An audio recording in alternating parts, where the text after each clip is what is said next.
Huir de los monstruos conocidos y luchar contra los monstruos desconocidos. Lovecraft Country, el podcast de la serie de HBO. El tiempo vuela y de alguna forma ya estamos en el episodio 9 de Lovecraft Country. Bienvenidos a este podcast en donde hemos hecho precisamente una lista de tips para viajar en el tiempo y que nos dure un poco más esta magnífica serie. Conmigo está Toño Sempere. Hola Mario, pues aquí llegando a la antesala contigo del final, ¿no? O sea, estamos a punto de que se develen estos grandes misterios en su forma final para esta primera temporada que, insisto, sigo cruzando los dedos para que haya muchas más porque me está dejando muy, muy contento. Pero bueno, si te parece, ya que tocaste el tema de los tips para viajar en el tiempo, remontémonos al número 1. Número 1. Deja tus conflictos en el pasado. Así es, Toño, porque en este episodio que se llama adecuadamente Rewind 9021, tienen que viajar en el pasado, tienen que viajar en el tiempo precisamente con esta máquina que nos enteramos. No es una máquina del tiempo, sino una máquina de multiversos, pero también por eso implica que puedes viajar a otro multiverso en donde estás en el pasado, más apropiadamente en el fraccionamiento de Greenwood en Tulsa. Así es una situación donde por fortuna tienes a la navegadora adecuada, pero en este momento todavía las personas están muy alteradas por lo que pasó al personaje más vulnerable por su edad de esta serie, que es la pequeña Dee, ¿no? Que la vemos después del ataque que tuvo terrible a mano de estas gemelas infernales, que fíjate que por ahí me puse a analizar un poquito más la situación. Una de ellas es de tez muy oscura y la otra es muy pálida. Y están inspiradas en el atuendo de Topsy. Y había unos muñecos muy populares que después se volvieron problemáticas, las famosas Topsy Turvy.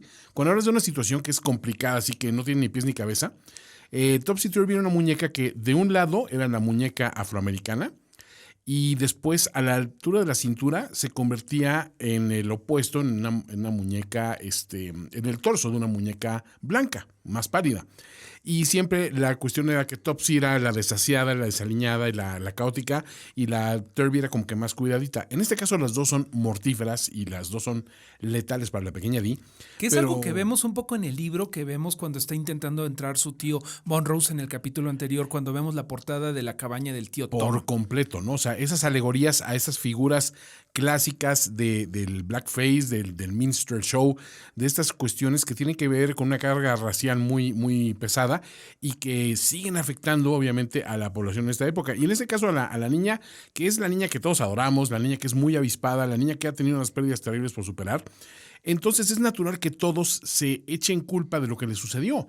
No olvidemos que pues en el episodio anterior hasta decimos por qué Montrose le estaba deteniendo los brazos mientras esas figuras invisibles para él, estas Topsy Turvy, estaban atacando a una Dee prácticamente indefensa, ¿no? Que estaba tirando batazos a diestra y siniestra, ¿no? Y ahora sabemos un poquito más de lo que provocó este ataque, ¿no? Estamos viendo a una Dee con un brazo como marchito, con una cara también marchita, con varias como cicatrices que lo sabemos es mágico. Y si tienes esa situación en donde en realidad todos tuvieron un poco de culpa, un poco Leticia por no hacerle caso a Dee cuando debía, Monrose por no estar ahí, bueno, por intentar ayudarla y no ayudarla, Atticus por estar en otro lado, todos tienen un poco de culpa. ¿Quién tienes que llamar? Who you gonna call? A Cristina Brathwaite. ¡Cristina! Y ya Cristina con una actitud también un poco de perdonavidas de, pues miren, sí puedo, pero está complicado y va a ser, puedo como reiniciar el proceso, pero no puedo echarlo para atrás, pero necesito esto, pero tengo condiciones. Híjole, o sea, la verdad es que por una parte dices, qué bueno que tienes con una persona ahí al lado que tiene estos conocimientos, por macabros que sean, pero qué triste tener que deberle favores a una persona que todo el mundo sabe que está jugando algo, pero nadie sabe a ciencia cierta qué es. Y vemos que incluso entre Letty y Ruby hay una discusión ahí de tirantez, de decir, podemos confiar en ella, y la otra dice, es que yo la voy a hacer entender, por mí lo va a hacer, pero ¿por qué lo iba a hacer por ti? O sea, hay muchas cuestiones en esta balanza que a todo mundo está incomodando. Y no sabemos si Ruby en realidad está sobreestimando el aprecio que puede llegar a tener Cristina y en realidad Cristina puede estar jugando con ella, como Leticia bien ya le ha advertido que ella está nada más velando por sus propios intereses. Pero Toño, el tiempo corre porque Cristina lo único que puede hacer es detener 24 horas esta maldición que está corriendo cortesía de los embrujos del capitán Lancaster y su escupitajo del episodio anterior. El tiempo corre, así que tenemos afortunadamente ayuda de parte de Hippolyta, que después de su viaje por el cosmos, por las realidades y por saber I Am, por saber finalmente quién es ella. Regresa justo a tiempo y por eso tenemos el punto número 2. Número 2. Y es que, por un lado, vemos la reacción de todos de alivio de ver a Hippolyta llegando en el momento adecuado. Y la vemos a ella rápidamente nada más explicando dónde ha estado, ¿no? Y cuánto tiempo ha estado en ese tiempo paralelo y a qué viene y cuánto tiempo tiene para intentar reparar lo que está sucediendo. ¿Y cuál es la misión a grandes rasgos, Mario? Básicamente tenemos que viajar en la máquina que, como comentábamos, no es una máquina del tiempo, pero es multiverso. Un portal la cosa es multiverso. que tiene ella que ser una especie de batería y Un conducto, navegador. vamos a llamarlo así. Así es, con su sabiduría infinita que tiene, que se ha hecho un monólogo sobre que ya sabe finalmente quién es Hippolyta, y tienen que viajar a Tulsa de 1921, donde fue que se perdió el libro de los nombres que venía descendiendo del lado materno de Atticus a sus antepasados. Sí, y en esta línea obviamente pues sabemos por qué se truncó, ¿no? Porque vamos a entrar en ese conflicto terrible de los disturbios de Tulsa de 1921, que si bien ya lo habíamos visto hace poco en una serie de televisión, que lo hemos mencionado infinidad de veces, a Watchmen, ahora lo hemos retratado con una nitidez mucho más clara, porque en aquellos momentos era como que atisbos, ¿no? De cosas que habían pasado y te sentaban un precedente. Aquí realmente los disturbios en sí y su génesis y las personas que participaron en ellos y las referencias incluso que se hace de muchas de las víctimas y las personas que históricamente perdieron la vida aquí, ya es una cuestión muy adentro, un trabajo de investigación muy exhaustivo por parte de los guionistas de esta serie. A mí me llama muchísimo la atención, obviamente, de que Hippolyta, ella sabe que tiene que hacer un conducto, porque ella es una computadora. Ella se refiere a sí misma como motherboard, ¿no? Que hoy en día la tarjeta de madre de una computadora, bueno, como que es un lenguaje más bien común. Pero en aquella época, hasta cuando se refiere a un motherboard, todo el mundo le voltea y dice, ¿qué es eso? Dice, es que soy yo. Y es curioso que, pues sí, es una madre y aparte está conectada sintéticamente, digamos, a esta maquinaria, ¿no? Y ves cómo toma los cables y se posesiona de eso para abrir el portal. Es un momento muy espectacular y un gran referente a esa ciencia ficción pura y dura de los 50, 60, donde todavía había mucha ingenuidad hasta cierto punto, pero los preceptos estaban ahí, ¿no? Totalmente, estaba en la ciencia ficción que Dee consumía y que Hippolyta se la daba, ¿no? Ella se vuelve un conducto viviente y así se vuelve un navegador confiable para ir precisamente a Tulsa, Oklahoma. ¿Te parece bien si vamos al punto número 3, que es súper importante?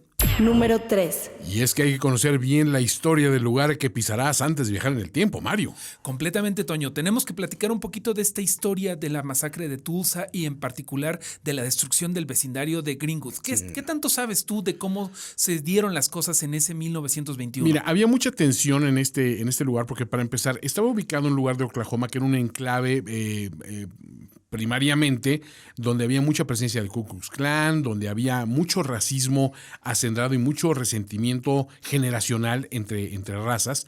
Sin embargo, los afroamericanos habían hecho de este lugar un punto de desarrollo para su raza en la misma segregación que existía. Impresionante. Habían logrado tener médicos prominentes, tenían comercios prósperos, tenían bienes y raíces, tenían una clase media alta que estaban naciendo y se estaba viendo beneficiada de un Estados Unidos de oportunidad, aún en el marco de lo que eventualmente sería una gran depresión. En ese momento estaban viviendo todavía esa alegría y esa bonanza del inicio de los años 20, ¿no? Así es, Toño, y el inicio de Oklahoma misma, porque antes era un territorio indígena que después se volvió un estado en sí, y entonces aprovecharon esta situación muchos ex esclavos negros para llegar ahí y pues hacer una nueva vida dejando atrás lo que era. Simplemente el hotel en donde ellos están utilizándolo como base de operaciones es el Stratford Hotel, que es nada más y nada menos que propiedad de un ex esclavo que hizo ese hotel que vemos de principio a fin. Hay que darle muchos aplausos a la producción de HBO porque todo lo que vemos en Tulsa es lo más realista que podríamos ver hoy en día a una reconstrucción digital y con efectos especiales de lo que era ese Tulsa, ese vecindario en particular de Greenwood, que se llamaba. Sí, este distrito, que hay que añadir una cuestión más, se le llamó mucho tiempo el Wall Street negro, ¿no? En la época, ¿no? Era un distrito comercial preponderante, era un lugar de actividad, era lo que se conoce como un hub, ¿no? Obviamente de mucho comercio y de mucho intercambio, había cultura, había de todo. Pero aquí lo que llama mucho la atención en esta situación es que Esta famosa masacre de Greenwood, que vino a conocerse realmente en la era de Barack Obama, para muchos sigue siendo todavía un misterio a ciencia cierta de todo lo que sucedió. Y es uno de los acontecimientos más lamentables y más oscuros de la historia norteamericana, que siempre se fue haciendo a un lado de, bueno, no vamos a hablar de esto, ¿no? Es como... es como dicen amigos alemanes que muchos negocios que nacieron a partir de la Segunda Guerra Mundial y que se vieron beneficiados de comerciar con los nacionalsocialistas, cuando hablan de la historia de sus raíces, y no vamos a mencionar marcas aquí obviamente, pero hablan de ciertas firmas prominentes hoy en día, cuando llegan al periodo de la Segunda Guerra Mundial, como que, bueno, sí, pasaron cosas, ¿no? En la Segunda Guerra Mundial. Hubo situación política complicada. Era complicado, pero bueno, después logramos, en una Alemania renaciente y con una nueva visión, es una forma en código decir, hubo cosas atroces que sucedieron. Vamos a dejar esto un poquito atrás porque no viene al caso para nuestros intereses comerciales, pero aquí en este caso no estamos hablando de intereses comerciales, estamos hablando de historia misma. Estamos hablando de que se le echa tierra a las situaciones incómodas y probablemente nunca se sabrá del todo qué pasó en esta situación que comenzó el 30 de mayo de 1921 cuando un niño todavía digo niño, ya era mayor de edad, pero una persona afroamericana de 19 años que se dedicaba a limpiar zapatos llamado Dick Rowland tuvo que acudir a un edificio en downtown Tulsa, o sea, en el centro, en donde en teoría no eran bien recibidos los negros de Greenwood, ¿no? Entonces él fue y ahí se topó con una elevadorista blanca que estaba trabajando en este edificio que ya contaba con un elevador. Nadie sabe bien a ciencia cierta qué pasó ahí. Al parecer el joven se tropezó y fue a dar sobre la elevadorista blanca, quien profirió un grito. Él salió corriendo porque sabía que no estaban las aguas para que hubiera una mujer gritando con él presente, y la gente armó cabos y dijeron, no, es que la violó, la quiso violar, la arañó, bla, bla, bla, y la prensa de Tulsa, la prensa blanca de Tulsa Blanca, y le puso más fuego a la gasolina. Le puso más gasolina al fuego, más bien, digamos. Y entonces se hizo el mito de que él había intentado violar a la niña. Llegaron así las cosas a que los sheriffs lo encerraron tanto por su seguridad como por un prejuicio racial. Estaba en una situación en donde los sheriffs tenían que cuidar a los blancos que querían lincharlo y a los negros que habían llegado a protegerlo porque ya habían sucedido cosas en donde se desaparecían los sospechosos, Toño. Venía una larga cadena aparte de incidentes de asesinatos, sobre todo en las zonas rurales de la periferia de la ciudad de Tulsa, donde de repente un afroamericano caminando por una calle de repente desaparecía y resulta que aparecía unos días después linchado, vejado de una manera terrible. Ya había un clima muy tenso, una tensión palpable. Y de repente pues había también afroamericanos que se habían cobrado algunas de estas afrentas porque eran muy visibles quiénes eran los líderes racistas de aquella época. Aquí la situación, sin embargo, es que como siempre las personas que tienen el mayor poder de su lado pueden ser los más crueles y los más desalmados a la hora de tomar represalias, y en este caso no se hizo la excepción. Lo que ocurre en Tulsa básicamente es un incidente de linchamiento sistémico generalizado de la población. En donde incluso ya se llega a una escalada del conflicto más grave, porque como lo vemos en este episodio, los descendientes, los habitantes de Greenwood sí se defendieron con balazos porque se perpetraron en la entrada del vecindario de Greenwood y recibieron a los primeros atacantes que llegaron en la noche del día siguiente de que fue todos estos sucesos en downtown Tulsa. Los repelieron, pero los blancos dijeron, esto no se queda así, y fueron ahora sí que por refuerzos y los atacaron de una forma tan brutal. El aire, Mario. Incluso con aviones, ¿no, Toño? Los datos son de verdad terribles. Se calcula que se quemaron 1,300 casas y que se murieron aproximadamente, y nunca se sabrá del todo, 300 personas, en su gran mayoría afroamericanos. Un par de personas blancas también perdieron la vida porque tal vez Atticus llegó a tiempo para rescatar a algunos. Pero bueno, una cosa muy lamentable, y ese era nuestro punto número 3. Hay que conocer bien la historia de del lugar hacia donde estás viajando. Número 4. Precisamente hablando de Atticus, la siguiente lección es muy importante. No toques nada porque puedes alterar el curso de la historia. Y aquí, en realidad, me gustó mucho. Es el momento en donde para mí Lovecraft Country se volvió una cosa espectacular. Ya lo era, pero cuando una serie logra hacer un full circle, un círculo completo tan maravilloso y tan limpio como se dio en esta, cuando nos damos cuenta de la verdadera identidad de la persona que salvó a Monrose y a George en los disturbios de Tulsa, Oklahoma, bueno, yo aplaudí, Toño. Aplaudí igual que tú, Mario, porque vas viendo cómo van cayendo las piezas y esto es parecido a jugar Tetris, ¿no? Que dices, todavía no cae la pieza necesaria, pero ya sabes cuál es la que se necesita para revelar este gran enigma. Y en ese momento, cuando el mismo Atticus se da cuenta que él tiene que ser el misterioso extraño que aparece de la nada a salvarlos, es un momento reconfortante porque en ningún momento nos queda duda de que Atticus, con todo que está en la inferioridad numérica clara contra este grupo de atacantes, va a prevalecer sobre ellos.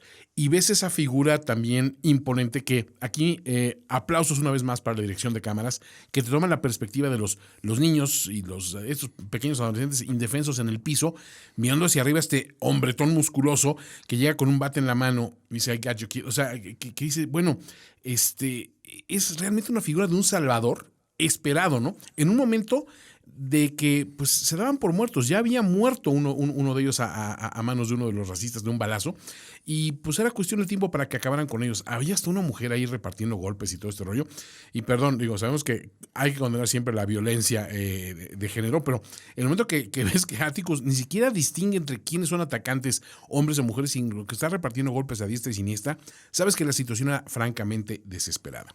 Oye, Toño, a mí me gustó muchísimo que en el primer episodio vemos a Atticus tener este sueño en donde Jackie Robinson llega a rescatarlo de uno de los Elder Gods de Lovecraft, ¿no? De una de las criaturas que, digámosle, viene a rescatarlo de Tulhu, por así decirlo. Me encantó que él se vuelve Jackie Robinson. Sí. Él es el bateador. Él se vuelve su héroe. Y recordemos que Jackie Robinson no era nada más un beisbolista talentoso para la comunidad afroamericana de aquella época. Era un luchador social, era un pionero, era un hombre literalmente rompiendo barreras a cada paso y en cada juego. Era un hombre que tuvo que tolerar una sarta de horribles ataques contra su persona, que realmente dices, se necesitaba un temple especial. Entonces, emular a Jackie Robinson para Atticus, que él tiene muchas cosas que está pagando kármicamente y moralmente al respecto de su actuación en la guerra.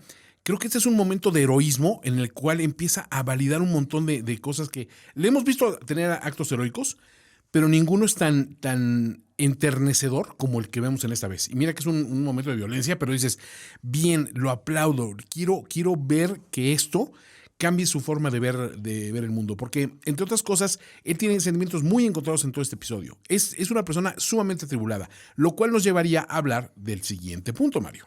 Número 5. Así es, Toño. El siguiente punto es que no debes dejar que tus sentimientos interfieran con tu misión. Hay muchos sentimientos.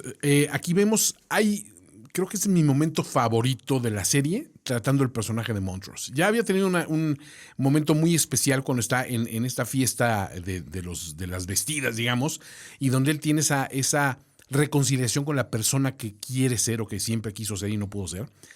Pero en ese momento, cuando vemos que ese Montrose lo entiendes de dónde viene, porque él sufrió un abuso sistémico y constante a manos de su propio padre, que también era un alcohólico, dices, Montrose, no lo hurtaste, lo heredaste, ¿no? Entonces, es un comportamiento aprendido, tristemente, pero sabes que él dentro de sí, él sabía que tenía que luchar contra eso, y es una lucha cuesta arriba que no ha podido ganar del todo, pero esa reconciliación que tiene de sentimientos y de que habla de que él siempre quiso ser, pese a las circunstancias, el padre real de Atticus, pese a que no lo fue como padre biológico, fue para mí el gran mare magnum de emociones de este episodio que dije, ¿qué está pasando? ¿Qué estoy viendo? Ya lo sospechábamos, había esos rumores y esos indicios, pero esa revelación te mueve mucho y dices, ok, ya entiendo por qué esa situación de que Atticus tuvo todo ese rechazo al principio del capítulo hacia Montrose, porque dice, ¿por qué tú, no? O sea, ¿por qué haces esto? Piensa incluso que los motivos de Montrose para ir a salvar a ese chico son egoístas y personales. Y el descubrir que realmente hay un ser dentro de ese hombre que él ha reconocido como su padre y que son sentimientos reales hacia él, me deja mucho más tranquilo. Sé que pase lo que pase con Monstruos de aquí en adelante, ya cumplió con ese arco que tenía que hacer. Tiene que reparar mucho todavía en esa relación, pero sabes que hay una raíz de ahí, de autenticidad y de honestidad y de sentimientos legítimos de amor por su hijo, ¿no? Lo más importante, creo, de estos personajes, sobre todo Monrose y de Atticus, que nos están mostrando muchas capas, que Monrose es incluso gracioso, que cada episodio revela algo nuevo, ¿no? En el anterior fue nada más que era disléxico, en este le echa la bomba a Atticus de que quizá no sea el padre, ¿no? Y digo quizá con mucho interés porque tú dices, tú tienes la certeza de que no es el padre, que es George, el padre de Atticus. A mí me gustaría mucho quedarme con la idea sin de certeza, con la idea, con siempre la duda de si realmente fue o no fue el padre biológico de Atticus, porque de repente así es la vida, ¿no? La vida no está llena de pruebas de ADN o de certezas absolutas. Hay una cuestión curiosa. Tocas un tema muy interesante y es el tema del ADN y esas cuestiones. Sí, esa era una época en que decir, ¿y cómo se puede comprobar al 100% una paternidad? En este momento no se puede. No sabemos si Hipólita y su facultad de viajar hacia el conocimiento perpetuo en líneas de tiempo pueda revelar este misterio. El mismo Atticus ya ha viajado en el tiempo y también no sabemos si él pueda también decir cuál fue la verdad absoluta y tangible. Pero sí me gusta ese intercambio que hay entre ellos dos y que no es solo uno. Monstruos tiene varios de estos momentos porque en el dudar para meterse en este viaje, en este portal hacia Tulsa de 1921, vemos que llegan a su mente un montón de frases inconexas y de momentos y de estruendos y de referencias auditivas que a él lo tienen fuera de sus casillas. En un momento el mismo Atticus piensa que es víctima de su alcoholismo, ¿no? Cuando está tomando ese road rash, ¿no? Que básicamente el road rash, para los que no sepan, es cuando te caes en un camino y esos raspones que vienen. Entonces, así se debe haber sentido esos raspones en la garganta cuando se estaban tomando el aguardiente, ¿no? Es una especie de moonshine que preparaba el tío George, ¿no? Que no se ve nada apetitoso e incluso lo guarda en un mason jar, ¿no? Sí, aparte tan de moda. Es gasolina, y dice, pues, podría ser. Podría ser, pero bueno, sí tiene una tormenta Monrose en la cabeza y algo que siempre está diciendo durante todo el episodio es el término cracker. Me llamó mucho la atención. Sí, ¿no? Totalmente un despectivo. Es un despectivo al blanco sureño de clase baja, ¿no? Pero estaba yo investigando un poquito sobre de dónde viene la palabra galleta. Cracker, el galleta. Y de hecho es más antiguo de lo que parece. De hecho, viene al parecer del nada más y nada menos que del grandísimo bardo inglés William Shakespeare, que fue la primera vez que se utilizó el término cracker de forma despectiva, obviamente no para un norteamericano, no. sino para una persona blanca de clase baja. Viene desde Shakespeare ese despectivo, pero algo gracioso de este término es que es incluso motivo de orgullo para algunos de las personas del sur de Estados Unidos.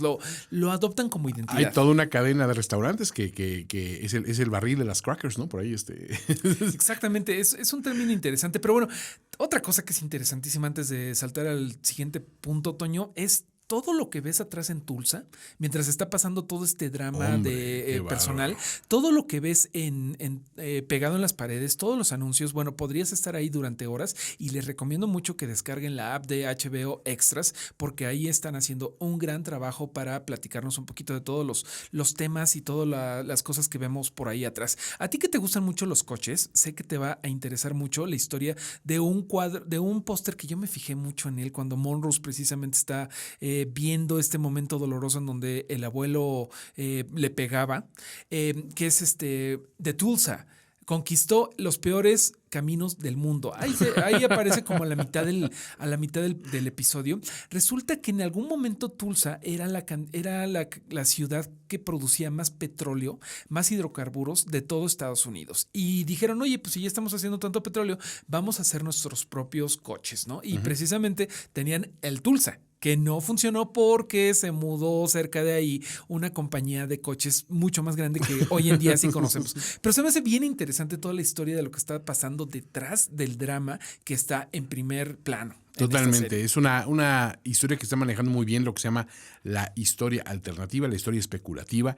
Y eso nos la gusta, historia ¿no? real, Toño. Sí, la historia o sea, real, porque de verdad hay muchas cosas como lo hemos dicho, que J.J. Abrams es un magnífico explorador de la americana, es decir, de esta nostalgia de Estados Unidos y de los anuncios antiguos de la época. Lo están presentando maravilloso. Yo creo que Lovecraft Country amerita una segunda vuelta para ver todas esas cosas. Por supuesto, y todos esos detalles, y qué bueno que recuerdes la aplicación de HBO Extras, porque sí, es mucho. Y hablando del tema precisamente de la americana, del tema rockwelliano, digamos, de la realidad americana, es que era muy parcial. Tú siempre veías los mismos rostros blancos del jovencito, güerito, pecoso, que se comía su pay de manzana en un columpio de llanta, y realmente no veías la diversidad étnica que había, ¿no? Y obviamente estos ex esclavos y descendientes de los esclavos que desaparecieron con la Guerra de Secesión, pues tuvieron que reinventarse de alguna manera como una sociedad aparte dentro de una misma sociedad. Entonces, pues todos estos rasgos son sumamente interesantes, pero no tan interesantes, Mario, como el punto que llevas a continuación. Número 6. Si vas a viajar en el tiempo, asegúrate de utilizar el calzado adecuado. Sí, no solo es decir comodidad, señores, ni funcionalidad. Es Sino decir, que no llames la atención. No desentones, ¿no? Exactamente. Porque, digo, eso es bien curioso. O sea, el primer momento que digo, aquí sí me veo francamente sorprendido, es que tanto Atticus como Montrose como Letty hayan logrado conseguir en ese hotel donde estaban ahí ocultos 3 atuendos que les quedan, pero como desastre. Exactamente. Bueno, eso es buena suerte, pero desgraciadamente Letty no consiguió Bueno, unos los zapatos de su que número. ella ya estaba usando sneakers, ya estaban usando lo que ahora conocemos como tenis en Latinoamérica, ¿no? O sea, calzado Y deportivo. No era precisamente el mejor calzado para ir a conocer a tu tatara suegra, ¿no? Que esa era la misión que recibe Leticia cuando se tienen que dividir y Sí. Monrose Monrose quiere ir a salvar a su primer amor y Atticus tiene que ir detrás de ella. De él, ella le toca ir a rescatar el libro de los nombres a la casa que sabemos va a arder en llamas dentro de muy poco Oye, tiempo. Pero qué fuerte encomienda, Mario. Y lo estaba pensando de esta manera. Además, para una mujer embarazada, que tiene en esos momentos unos sentimientos muy particulares hacia lo que es la formación de una familia, de ir a meterte a la casa de una familia que sabes que va a morir y que tiene que morir para no alterar el curso histórico de las cosas y no poder hacer nada por aliviar ese sufrimiento de sus últimos momentos, ¿no? Ni por supuesto, alterar ese destino final, ¿no? Creo que tanto Misha Qué Green, bárbaros, ¿no? creo que tanto Misha Green como el director de este episodio, Jeffrey Nachmanov, saben perfectamente bien que tenían que hacer un paralelo entre el futuro de la familia de Atticus y el pasado, ¿no? En particular, lo vemos mucho con la tatarabuela de Atticus. A lo mejor se me fue un tatara de más, pero estamos hablando de Hattie y hablando de su futuro, de George Freeman, ¿no? Que sabemos que después escribirá el libro de la historia de su familia. Pero todo el intercambio que se tiene entre generaciones a través del tiempo y del espacio, literalmente, se me hace muy bonito. Y aplausos a Hattie, ¿no? Al personaje de Hattie. Sí, aparte hay una frase ahí que creo que describe muy bien este momento que dice, "My fate turned flesh". O sea, mi destino se convirtió en carne. Y es decir, sí, yo puedo morir o puedo cambiar mi vida de alguna manera radical en este momento de dolor y de destrucción, pero al final de cuentas algo perdura, ¿no? Y Hattie como guardiana inicial de este libro, pues obviamente había tenido una encomienda muy, muy fuerte, ¿no? Al pasarlo, el acto simbólico de entregárselo con toda esa confianza a una Letty que no tiene espacio para dónde mentir, tiene que decir quién es y de dónde viene y qué sabe, si quiere tener alguna esperanza de no llevarse primero un balazo de Hattie, que le dan más tomar, en un momento de tensión absoluta, donde lo mismo se le pudo haber ido un tiro y no hubiera pasado nada, porque sabemos que Letty está protegida por este hechizo, ¿no? Y por cierto, qué reconfortante es verla ser antibalas, ser antibombas, esa poesía visual de ella caminando por la calle central del distrito de Greenwood y están cayendo las bombas de queroseno de los biplanos. Y ella pasa por entre las llamas con el libro abrazado, mientras un monstruo arriba está repasando todas las víctimas de este horrible atentado. es uno de los momentos visuales y emotivos más poderosos que yo le he visto esta serie. Camina como una Khaleesi después de decir Dracarys, pero esa es otra serie. No sé si reconociste a Hattie, ¿quién la interpreta? Regina Taylor, una de las primeras damas de Broadway, ya habíamos mencionado a otra anteriormente, pero sí es una figura reconocidísima digamos, en las artes afroamericanas, ¿no? Es una ganadora de Globo de Oro, ha sido nominada al Emmy y ahorita pues está interpretando a esta matriarca de la familia Freeman, que decide pues sí darle el Book of Names a Letty. Afortunadamente el Book of Names también es a prueba de fuego. Sí, no, eso yo estaba pensando, ¿cómo va a funcionar eso? Pero resulta que sí. Los grimorios en su interior no se queman tan fácilmente. Digamos que hay mucha magia en torno a todas estas situaciones. Hay que hablar que el desempeño de Hattie es otro aspecto de cuidado que le han puesto los showrunners de esta serie, de decir, ok, es un personaje crucial. No vamos a llamar a cualquier actriz de relleno para que diga 3 parlamentos. Vamos a tener una personalidad auténtica que le puede dar lo que se llama a nivel histriónico el gravitas, ¿no? Ese peso específico en la escena, donde dices, ok, no sé quién eres, a lo mejor si no la reconoces, pero reconozco de que tu presencia sola es importante y lo que tienes que decir, todo tengo que ponerle atención especial. Esa cualidad la tienen algunos actores y actrices y en este caso, bueno, pues no fue la excepción. Algo que tengo que mencionar de Letty es que me parece que por fin encontró la fe que su mamá siempre tuvo y que ella como que la fe le eludía. La vemos en el episodio 8, la vemos en una iglesia, pero en realidad nada más está esperando a Cristina. Le confiesa a Ruby que ella no puede creer en lo que creía su mamá. Sin embargo, me pareció de lo más honesto del personaje ese momento en donde Hetty le dice, por favor, reza conmigo. Y esa rezada, bueno, si no se te hizo un nudo en la garganta, no eres humano, eres una criatura de Lovecraft. Qué momento más devastador y la forma en que Letty lo lleva y la dignidad con la que Hattie pierde la vida también en todo momento, pues tomando en su fe esa fuerza que necesita para afrontar una muerte cierta.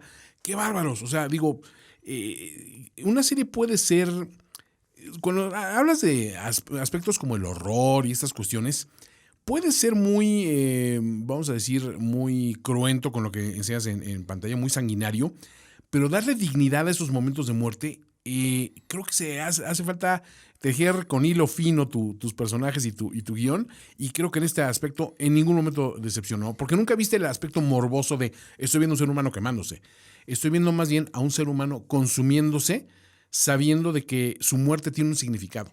También es que la selección musical de Lovecraft Country es algo que llama mucho la atención, ¿no? La diseñadora de audio de esta serie decía precisamente que le fue muy bueno trabajar en esta porque ella tiene una colección de spoken word, de prosa hablada, que la está sacando a relucir en todo momento. En este momento lo que escuchamos cuando está quemándose es Where is Your Fire? Es una versión de una artista llamada Sonia Sánchez y pues creo que Don't Kill Dove, ¿no? Precisamente. Creo que sí nos rompe un poco el corazón cuando menciona a todos estos personajes de la cultura afroamericana como Mandela, como Martin Luther King, Malcolm X, todos estos que han perdido la vida en luchando por estos derechos, ¿no? Y en llamas. Y entonces, ¿dónde está tu fuego? No es solamente el fuego que mata, es el fuego que enciende lo que necesitas para afrontar esta clase de retos, ¿no? Entonces, es soberbio. Y ese final que es prácticamente operístico, ¿no? Con esa música ya del Where is Your Fire cantado a voz en cuello, ya es como que otro nivel, ¿no? Es una sublimación. Número 7. Toño, nos queda un último episodio y nos toca un último punto el último tip para viajar en el tiempo que tenemos para ustedes es que recuerden los asuntos que los esperan en el presente. Sí, no olvidemos que por ahí hay una Cristina que tiene preparado un ritual muy particular para el solsticio, no, para el equinoccio de otoño, perdón, en el cual al parecer van a necesitar de toda la sangre, ni una gota menos ni una gota más, del pobre Atticus, donde sabemos que también una Ruby ya entendió de qué va la cosa y aún así está diciendo, pues, mientras a mi hermana la respetes, haz lo que tengas que hacer, porque yo ya cumplí. Eso está complicado. Vemos también a un capitán Lancaster, que es el sheriff de las 9 Está vidas. en pedazos. Como le llama Cristina /William, que dice el policía de las 9 vidas, ya se le acabaron. O sea, no sabemos qué está pasando con él, pero sí lo ves destrozado, ¿no? Ahí la serie nos explica un misterio que, bueno, no es tan misterio, pero nos explica lo que estaba pasando en el episodio 3, que es mi favorito aún. Sí. El episodio The Holy Ghost, en donde nos platican de todos los secuestros a afroamericanos que ahora viven en espíritu en la casa Winthrop, ¿no? Pero ahora sabemos que los secuestran para este ritual medio simple de extender la vida del capitán Lancaster con injertos frankensteinanos, ¿no? Pero ya no están funcionando las cosas. Entonces, creo que la serie nos lo deja un poco abierto si se muere finalmente el capitán Lancaster. A final de cuentas se deja de mover, pero no sé, ¿regresará en el último episodio? Lo que me mató de risa es cuando están hablando de precisamente de lo que pasó. Pues, ¿qué pasó? Es que explotó un calentador afuera de mi casa, ¿no? O sea, en la calle, ¿no? Cuando están hablando de los muertos y los heridos. No puedes decir, es que un Shoggoth se apareció ahí a matar gente y todo eso. Pues no, tampoco es tan...